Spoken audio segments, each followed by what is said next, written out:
नमस्कार, news room live देख रहे हैं आप और मैं आपके साथ हूं चंदा यादव। तेलंगाना विधानसभा की कुल 119 सीटों के लिए सुबह 7 बजे से मतदान जारी है। तेलंगाना के यह मुकाबला काफी टक्कर का होने वाला है क्योंकि सत्तारूढ़ दल के अलावा कांग्रेस और बीजेपी भी इस मैदान को फतेह करने में जुटी हुई है। उधर बीआरएस भी सत्ता में हैट्रिक की तैयारी कर रही है।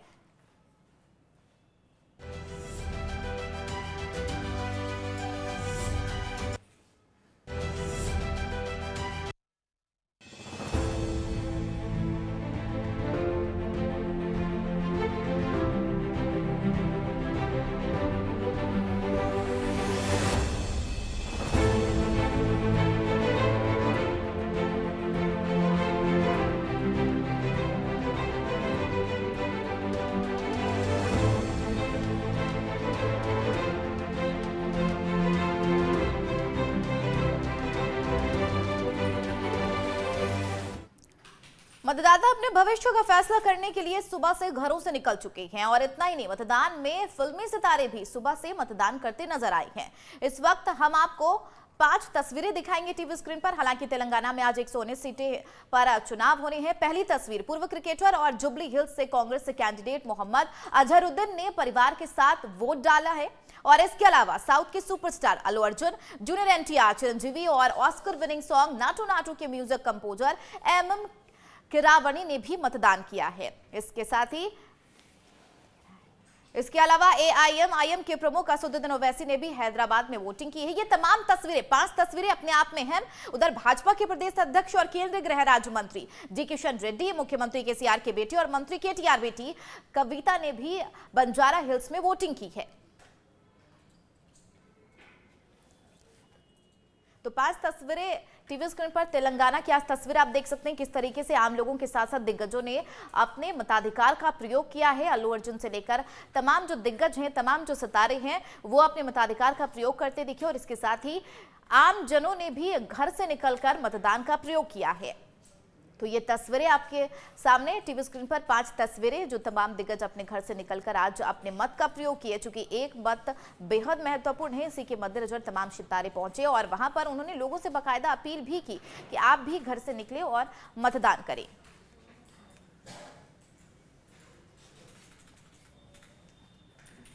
दो 2023 के आखिरी चुनाव से 2024 लोकसभा का रास्ता तैयारी करने में जुटी भाजपा, बीजेपी और कांग्रेस एक दूसरे पर हमलावर है। साथ ही हिंदू और मुस्लिम समीकरण के साथ अगले साल की चुनावी राह को समतल करने की कोशिश में जुटे हुए हैं। तेलंगाना में बीजेपी ने जहां खुलकर राज्य में मुसलमानों को दिए गए 4% आरक्षण को समाप्त करने का ऐलान किया है, तो उधर कांग्रेस ने अलग से मुसलमानों के लिए जारी किए गए घोषणा पत्र के जरिए एम फैक्टर को साधने की बड़ी सियासी चाल चली है। तो चलिए अब आपको तेलंगाना के बारे में थोड़ा समझाते हैं ग्राफिक्स के जरिए।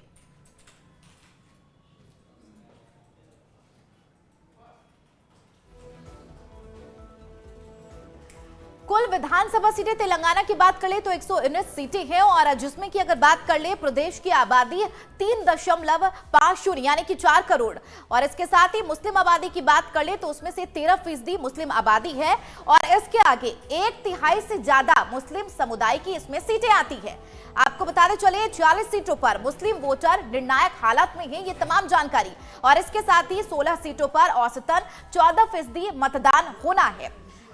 और तेलंगाना की बात कर ले, हैदराबाद के 10 सीटों पर मुस्लिम निर्णायक स्थिति में है और इसके साथ ही ग्राफिक्स के लिए तमाम जानकारी हम आप तक पहुंचाएंगे किस तरीके से आगे की स्थिति होने वाली है। और कुल कैंडिडेट 2290 प्रत्याशी मैदान में है और इसके साथ ही कुल वोटर्स की बात कर ले तो यानी कि 350 करोड़ मतदाता जो हैं वो फील्ड में है। 400 करोड़ मतदाता अपने मत का प्रयोग करें। मतदान केंद्र भी बनाए गए हैं 3000 से ज्यादा और इसके साथ ही कुल कैंडिडेट 2290 प्रत्याशी मैदान में उतर चुके हैं। अपने भाग्य का फैसला करवाने के लिए उनकी किस्मत आज कैद होगी। कुल वोटर्स की बात करें तो 4 करोड़ जो वोटर्स हैं, जो मतदाता हैं, वो अपने मताधिकार का प्रयोग कर रही हैं। तो ये तमाम अहम जानकारी हम आप तक पहुंचा रही हैं कि किस तरीके से तेलंगाना विधानसभा चुनाव 2023 के हो रहे हैं।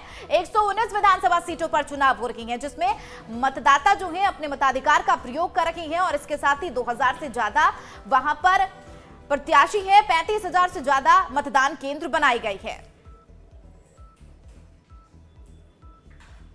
तो कुल वोटर्स 3.26 करोड़ मतदाता बताए गए हैं। 40 सीटों पर मुस्लिम वोटर निर्णायक हालत में है और इसके साथ ही 16 सीटों पर औसतन फीसदी 14% मतदाता मुसलमान है। हैदराबाद की 10 सीटों पर मुस्लिम निर्णायक स्थिति में है और इस बार अहम बात आपको बता दें, 2290 प्रत्याशी चुनावी मैदान में हैं, जिनकी किस्मत का फैसला राज्य के 350 करोड़ मतदाता करेंगे और इसके साथ ही राज्य में 35,655 मतदान केंद्र बनाए गए हैं।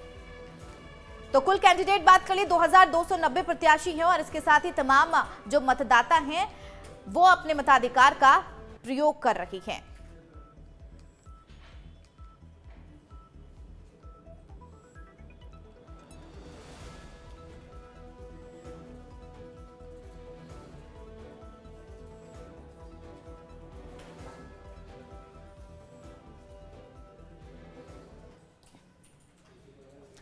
तो तेलंगाना में चुनावी किस तरीके से चुनावी सियासी है और किस तरीके से चुनावी तैयारी की गई है, क्योंकि आज 119 विधानसभा सीटों पर मतदान किए जा रहे हैं, मतदाता अपने घर से निकल रहे हैं। आज इसी पर हम चर्चा करेंगे और हमारे सहयोगी ब्रजेश हमारे साथ न्यूज रूम से लाइव जुड़ गए हैं। ब्रजेश, तेलंगाना में 119 विधानसभा सीटों पर चुनाव हो रही है। हालांकि हमने एक जगह की तस्वीरें देखी जनगांव की, जहां पर झड़प देखने को मिली। हालांकि ये मतदान के समय आमतौर पर तमाम जगहों की तस्वीर निकलकर सामने आती है, वहां पर बीआरएस और कांग्रेस कार्यकर्ताओं में झड़प देखने को मिली। क्योंकि अगर बात कर ले मुकाबले की, तो किस तरीके के मुकाबले तेलंगाना में देखे जा रहे हैं?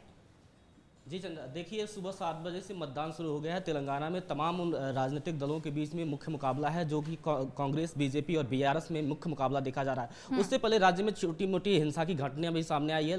थोड़ी बहुत कांग्रेस और बीआरएस के जो कार्यकर्ता हैं वो आपस में भिड़े हैं, लेकिन और कहीं कहीं मतदान जो ईवीएम है उसमें भी गड़बड़ी की समस्या सामने आई है। लेकिन सबसे बड़ी बात है कि जो मुस्लिम तुष्टीकरण की राजनीति वहाँ पर काफ़ी तेजी से देखी गई है। वहीं बीजेपी ने इसका विरोध किया है। बीजेपी 4% जो आरक्षण है के खिलाफ लगातार चुनावी रण में उतरी हुई है। आपको बता दें कि वहां के जो केसीआर मुख्यमंत्री है उन्होंने मतदान किया है, तमाम जो दिग्गज हैं फिल्म जगत से उन्होंने भी मतदान किया है। लेकिन देखने वाली बात है कि जो मुस्लिम मतदाता हैं जो 45 सीटों पर अपना खास प्रभाव रखते हैं, वहां पर कांग्रेस और बीआरएस के लिए क्या चुनौतियां होंगी, क्योंकि हैदराबाद का जो सीट है वहां पे 9 सीटों पर तेलंगाना में ओवैसी की पार्टी मतदान मैदान में है। तो देखने वाली बात होगी कि क्या ओवैसी की पार्टी इन जो 9 सीटें हैं उन पे कैसे मुकाबला करती है। तो कहीं ना कहीं बीजेपी ने उन सीटों पर घेरने के लिए अपनी ताकत लगा दी थी। ओवैसी को घेरने के लिए, उन्हीं के घर में मात देने के लिए बीजेपी ने टी राजा सिंह, जो कि निष्कासित किए गए थे, टी राजा सिंह को मुख्य धार बनाया था और टी राजा सिंह के जरिए बीजेपी ने हैदराबाद में घेरने के लिए ओवैसी को काफी मुख्य मुकाबला बनाया था। लेकिन वहां पर तेलंगाना में महत्वपूर्ण हो जाता है कि आखिरकार तेलंगाना में फिर केसीआर या फिर नया दरबार, यानी कि किसी तरीके के बदलाव क्या देखने को मिल सकते हैं। क्योंकि अगर बात कर ले अर्बन एरियाज की, तेलंगाना में जिस तरीके से ये बताए जाते हैं कि अर्बन एरियाज में वोटिंग प्रतिशत जो है बहुत बेहद कम है और यही वजह है कि जो तमाम दिग्गज वहां पर पहुंच रहे हैं, लगातार लोगों से अपील भी कर रही है। लेकिन क्या पिछले बार के मुकाबले इस बार वोटिंग प्रतिशत में ज्यादा इजाफा देखने को मिल सकता है? ये भी सवाल महत्वपूर्ण है ब्रजेश। देखिए, हैदराबाद सहित तमाम जो शहरी इलाके हैं उन्हें में अभी तक वो मतदान के रुझान नहीं दिखे हैं अभी तक, जो तेजी दिखनी चाहिए। जैसे 5 राज्यों में विधानसभा चुनाव हुए, वहां पे जो तेजी दिखाई दे रही थी वो तेलंगाना के शहरी राज्यों में, शहरी क्षेत्रों में नहीं दिखाई दे। वहीं ग्रामीण क्षेत्रों में काफी तेजी देखी गई है। वहां पे मतदाता अपने घरों से निकले हैं, मतदान कर रहे हैं। लेकिन कांग्रेस, बीजेपी और बीआरएस तीनों में मुख्य मुकाबला था। तीनों ने अपनी तरफ से चुनौतियां पेश की हैं। बता दें आपको कि केसीआर 10 सालों से मुख्यमंत्री है और अपनी विभिन्न योजनाओं के जरिए वो कांग्रेस और बीजेपी से मुकाबला कर रहे हैं। वहां पे कांग्रेस ने पुख्ता तैयारियां की हैं। कांग्रेस 5 राज्यों की अगर बात करें तो कांग्रेस 5 राज्यों में सबसे ज्यादा अगर कहीं ध्यान दिया तो वो तेलंगाना था। तेलंगाना में राहुल गांधी, प्रियंका गांधी और सोनिया गांधी भी वहां गई थी। सोनिया गांधी ने मैसेज के जरिए संदेश पहुंचाया था। तो कहीं ना कहीं देखने वाली बात थी कि कांग्रेस जहां इतनी मुख्य मुद्दा बना रखी थी, मुख्य तौर पर वहां पे चुनाव में उतरी थी, क्योंकि तेलंगाना 119 विधानसभा सीटें हैं, वहां पे एक छोटा क्षेत्र है, उसके बावजूद भी कांग्रेस ने बड़ा जोर लगा रखा है। वहां पे केसीआर ने अपनी योजनाओं के जरिए मतदाताओं को लुभाने के जरिए है और कांग्रेस, बीजेपी, बीआरएस तीनों अपने अपने जीत के दम भर रखी है। हालांकि अगर बीजेपी की तरफ से बात कर ले किशन रेड्डी की, तो वो भी लगातार जीत के दावे कर रही हैं। कांग्रेस की बात कर ले रेवंत रेड्डी की, तो वो भी लगातार जीत के दावे भरे। हालांकि एक अहम तस्वीर निकलकर सामने आई ब्रजेश, जब वोट करने रेवंत रेड्डी पहुंच रहे थे उससे पहले बाकायदा उन्होंने गौ पूजन किया, तो इसको लेकर भी लगातार सवाल किए जा रहे हैं। हालांकि अगर बात कर ले बीआरएस से के कविता भी उन्होंने जीत के दम भरते हुए नजर आ रहे हैं। यानी कि त्रिकोणीय मुकाबला जरूर है, लेकिन सभी पार्टी अपने अपने जीत के दम भर रही है। देखिए, बीजेपी ने जैसे हिंदुत्व का मुद्दा पांचों राज्यों में उठाया, वहां भी उन्होंने पूरी तरह पोलराइजेशन पे ही ध्यान दिया। पूरी तरह उन्होंने हिंदुत्व को एक तरफ करने के लिए राम मंदिर का मुद्दा पूरी तरह से वहां गुंजायमान रहा है। राम मंदिर का मुद्दा पूरी तरह से गूंजता रहा है। हैदराबाद में जहां मुस्लिम बाहुल्य क्षेत्र है, वहां भी हिंदू मुद्दा पूरी तरह से गूंजता रहा है। हिंदुओं की जो हत्याएं हुई हैं तमाम उन जगहों पर, उनका मुद्दा बीजेपी ने पूरी तरह से उठाया है। बीजेपी ने कहा है कि हम वो सुरक्षा देंगे, हिंदुओं को एक सुरक्षा उपलब्ध कराएंगे और मुस्लिम जो आरक्षण है, जो तुष्टीकरण की नीति है, उसको हम खत्म करने की कोशिश करेंगे। देखने वाली बात होगी क्या जो हैदराबाद के मतदाता हैं वो बीजेपी पे भरोसा करते हैं, क्योंकि अगर हम 2018 की बात करें तो बीजेपी को मात्र एक सीट मिली थी। तो इसमें में वहां पर बीजेपी को खोने के लिए तो कुछ नहीं है, लेकिन पाने के लिए बहुत कुछ दिखाई दे रहा है। वहीं कांग्रेस ने पूरी जान लगा रखी है, क्योंकि कांग्रेस 19 सीटें जीती थी और कांग्रेस को मौका दिख रहा है कि बीआरएस को हराकर वो सीट जीत हासिल कर सकती है। लेकिन देखने वाली बात होगी कि क्या केसीआर जो 10 सालों से वहां पे सीएम है, वो कैसे उन जगहों को खाली करते हैं। क्या वो ऐसे कांग्रेस को एक सह दे देते हैं कि वो चुनाव जीत पाए। लेकिन कांग्रेस के लिए इतना आसान रहा नहीं है, क्योंकि केसीआर वो जनता में बहुत लोकप्रिय है। वो लोगों में एक तौर पे वहां पे मसीहा के रूप से जाने जाते हैं, क्योंकि उनको वो जनता के फेवरेट के तौर पे देखे जाते हैं। तो कहीं ना कहीं देखने वाली बात होगी, कांग्रेस और बीजेपी और बीआरएस तीनों मुख्य मुकाबले बने हुए हैं। लेकिन बीजेपी के लिए सबसे बड़ी चुनौती वहां हो रही है कि क्या उनका हिंदुइज्म का जो मुद्दा है वो तेलंगाना में कितना ज्यादा प्रभावी साबित होता है। ऐसे में चुनाव के समय सबसे महत्वपूर्ण अगर बात कोई होती है तो वो है मुद्दे।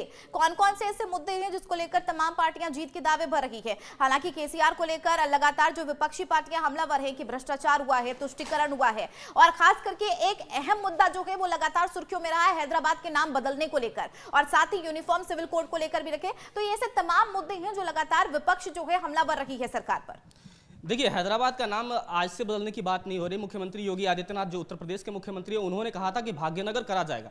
तो कहीं ना कहीं बीजेपी जो तमाम जो नाम बदलने की रणनीति रही है वो हमेशा से ही आजमाती रही है। आप देखेंगे कि राजस्थान की जो चुनाव हुए, चाहे मध्य प्रदेश के चुनाव हुए, तमाम जगहों पर उन्होंने नाम बदलने की पेशकश की है। उन्होंने कहा है कि अगर हम चुनाव जीतेंगे तो पांचों राज्यों में उन जगहों के नाम बदले जाएंगे जिनका नाम मुस्लिम समाज के नाम पे रखा गया है। तो बीजेपी ये सीधी सीधी तुष्टीकरण की नीति होती है बीजेपी की। उनको पोलराइजेशन का वो ध्यान देते हैं कि कहीं ना कहीं एक रणनीति होती है कि हैदराबाद में मुस्लिम बाहुल्य सीटें हैं, 9 सीटों पर ओवैसी की पार्टी चुनाव लड़ रही है। तो कहीं ना कहीं वो ओवैसी को घेरने के लिए वो रणनीति अपना रहे हैं जिससे कि ओवैसी अपने घर में ही गिर जाए। कांग्रेस पार्टी भी ऐसे तमाम वादे करी है, जिसमें गारंटीज की बात कर लीजिए। अगर 5 राज्यों में जिस तरह से कांग्रेस ने अपनी गारंटियों पर बात की, वहां भी उन्होंने गारंटीज दी हैं। उन्होंने कहा कि हम जीत के आएंगे तो अपने गारंटीज को लॉ में तब्दील करेंगे, कानून बनाएंगे।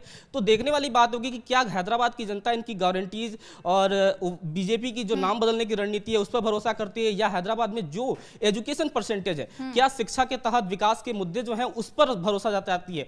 क्योंकि अभी तक जो मतदाता बाहर निकले हैं उनके बात करें, अगर 5 राज्यों में चुनावी जो हमने देखा है उनमें अभी तक मतदाताओं की अच्छी खासी संख्या मतदान कर चुकी होती है। लेकिन हैदराबाद में मतदान की गति थोड़ी धीमी है। लेकिन जो हिंसा की घटनाएं सामने आई, जो छिटफुट घटनाएं सामने आई है, और जो बीआरएस और कांग्रेस और बीजेपी के कार्यकर्ता आपस में भिड़े, ये छोटे छोटे जो मुद्दे हैं, चुनाव आयोग को ध्यान देना होगा। हैदराबाद की जो पुलिस है, जो तेलंगाना की पुलिस है, उनको बेहद सजग रहना पड़ेगा। क्योंकि एक ऐसा ओवैसी की बात की, असदुद्दीन ओवैसी, चूंकि जिस तरीके से तमाम पार्टियां जीत के दावे भर रही हैं, त्रिकोणीय मुकाबला है बीआरएस, बीजेपी और कांग्रेस। हालांकि एक चेहरा और भी चर्चित है, जैसा कि आपने भी बताया, असदुद्दीन ओवैसी की बात कर ली। लेकिन एक खास बात यहां पर प्रदेश नजर आती है, जब इंडिया गठबंधन बनी थी तो साफ तौर पर राहुल गांधी ने इस बात को लेकर कह दिया था कि बीआरएस और अगर जिस तरीके से जो असदुद्दीन ओवैसी की जो पार्टी है उनसे किसी तरीके के गठबंधन नहीं किए जाएंगे। और यही वजह है कि असदुद्दीन ओवैसी लगातार जनता के सामने या फिर कभी भी मीडिया से मुखातिब हुए हैं, वो लगातार कांग्रेस पर हमलावर हुए हैं। यानी कि कांग्रेस किसी तरीके से नहीं चाहते हैं कि वो पार्टी में आए।